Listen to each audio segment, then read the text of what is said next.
যৌবনের তুলনায় গুজরামের স্ত্রী একদিনে 8টি ছেলেমেয়ে জন্ম দিয়েছে।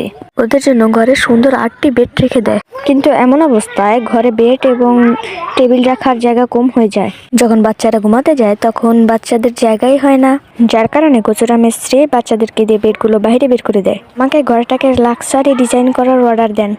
প্রথমে আমরা টাটা কোম্পানির 4টি স্টিল দিয়ে 4টি বেড তৈরি করে দেব। তারপর লাইকার্ট দিয়ে একটি বেড তৈরি করে তারপর তার উপরে তোষক দিয়ে বাচ্চাদের আরামদায়ক ঘুমানোর একটা জায়গা তৈরি করে দেব। সেফটি রেলিং বসাবো যাতে বাচ্চারা ঘুমানোর সময় না পড়ে যায়।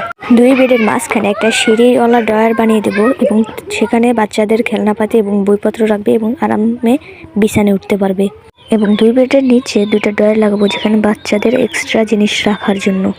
2 বেডের মাঝখানে ফাঁকা জায়গার মধ্যে 2টা হ্যাঙ্গার লাগিয়ে দেবো যেখানে বাচ্চাদের 300 টাকা দামের কাপড় চোপড় এবং অনেকটি দেওয়ালে বাচ্চাদের জন্য একটি বড় আলমারি বানাবো যেখানে বাচ্চাদের এক্সট্রা কিছু খেলনাপাতি রাখবে এবং নিচে কাঠ দিয়ে সেখানে একটা ল্যাপটপ রাখবো 8টি, সেখানে তারা বসে বসে গেম খেলবে।